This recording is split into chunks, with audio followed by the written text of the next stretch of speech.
Fala, advogado, tudo certo? Meu nome é Edmilson, sou advogado trabalhista há 10 anos e aqui a gente só fala sobre prática trabalhista. Nessa aula aqui eu vou responder uma dúvida que sempre me encaminho lá no Instagram do @trabalhista prática, tanto o nosso grupo gratuito como de alunos, e é exatamente com o objetivo de responder essa pergunta. Eu devo ou não protocolar minha contestação em sigilo? Ou está certo a empresa protocolar a contestação em sigilo? Tranquilo? Tem vários pontos que são muito relevantes sobre esse tema, que com certeza o advogado precisa ter o conhecimento técnico, até para não gerar algum prejuízo para o seu cliente e, se tiver pelo reclamante, fazer a devida impugnação. Perfeito? Eu vou responder primeiro qual é o entendimento majoritário e depois eu vou explicar qual é a minha orientação. Tranquilo? Quando a gente está protocolando uma contestação na Justiça do Trabalho, ele remete ao período que a gente está falando do quando era físico o processo. Então existia, a pessoa era citada para audiência trabalhista e o advogado da empresa, da reclamada, trazia fisicamente a contestação para dentro da audiência para ser ter o trato formal acerca do protocolo da contestação. Então, o juiz recebia a defesa e abrir a parte contrária a se manifestar acerca da contestação. Por que eu estou explicando esse ponto?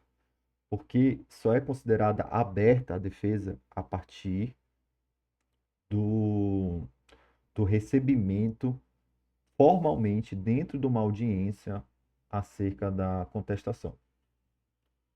Isso modifica bastante muitos atos dentro de um processo. Então, até imagine a seguinte situação: teve a citação para audiência, ou seja, você tem que protocolar a contestação até a audiência, né? E o reclamante falta. Não existe. Se o reclamante faltou à audiência, o processo vai arquivar. Esse arquivamento não depende da outra parte, tá entendendo? Exatamente porque nem a contestação foi recebida. Perfeito? Agora, o que acontece? Teve audiência inaugural, a contestação foi entregue, foi aberta, foi designada uma audiência de instrução. E essa audiência de instrução, o reclamante falta, o processo vai seguir regularmente. Se o juiz quiser ouvir as partes, então testemunha, ouvir o preposto, ele pode ouvir tranquilamente. Mesma coisa se o reclamante foi na primeira audiência, abriu a defesa, né, da empresa e depois ele quer desistir da ação. Não existe essa desistência da ação sem a anuência da outra parte após a abertura da defesa. Perfeito? Então, se o advogado da reclamada quiser, o processo continuaria do mesmo jeito. Então, é muito importante entender esses limites para você entender, porque muitas das vezes a contestação vai estar protocolada sem sigilo. E se a contestação foi protocolada sem sigilo, não é considerado que ela foi recebida. Ou seja, ela precisa daquele momento formal dentro da audiência, recebendo a defesa da reclamada. Muitas das vezes, se for protocolado então em sigilo, vai ser aberto a defesa para a ciência da outra parte, impugnação e demais atos do processo.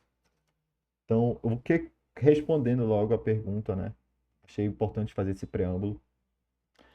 O entendimento majoritário, a gente até trouxe uma decisão aqui. O entendimento majoritário é que a empresa pode protocolar em sigilo. Tanto a defesa, a reconvenção, ela pode ser protocolada em sigilo. Se outra documentação, petição for em sigilo, pode ser considerado, né, que o juiz tem esse arbítrio de excluir a mesma. Então, muitas das vezes a gente vê a situação de, sem querer, colocou em sigilo e o juiz desentranhou, né, dos autos. Eu já vi isso acontecer exatamente por isso. Então, vamos dar uma olhada nessa decisão aqui. Nulidade e cerceamento. Sigilo da contestação e documentos. Na resolução, né, 185/2017, o Conselho Superior, né, da Justiça do Trabalho estabelece no seu artigo 22, parágrafo 4º, que com exceção da defesa, da reconvenção e dos documentos que os acompanham, o magistrado poderá, então não é obrigatório, né, determinar a exclusão de petições e documentos indevidamente protocolados sob sigilo. Obviamente, se tiver alguma coisa que seja alguma documentação que possa exatamente ser muito sensível, aí talvez não seja só o caso da petição, mas talvez tornar o processo segredo de justiça e etc, né? Mas não é isso que a gente está tratando. A gente está vendo um exemplo mais ordinário. Já no parágrafo 5, estabelece que o réu poderá atribuir o sigilo, a contestação e a reconvenção, bem como os documentos que a acompanham, né? Devendo o magistrado retirar o sigilo caso frustrada a tentativa conciliatória. Então, um ato formal dentro da audiência vai ter a qualificação das partes, tentativa de conciliação, e aí é tirado o sigilo, né, da defesa. No caso, o juízo de origem não determinou a retirada do sigilo da referida documentação, inviabilizando o acesso ao reclamante. Aí isso aqui já é do caso específico, né? Foi um erro do juiz. Então, respondendo de modo pragmático, a empresa pode e deve utilizar dessa possibilidade para protocolar a defesa em sigilo. No entanto, existem alguns TRTs e que o juiz não aceita a contestação em sigilo.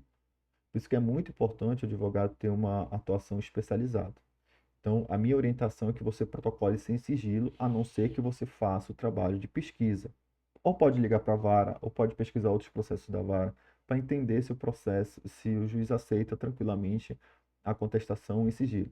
Por mais que isso possa eventualmente ser revertido em segundo grau, você não vai querer criar um embaraço na frente do juiz que vai julgar sua própria causa da sua ação, sendo que você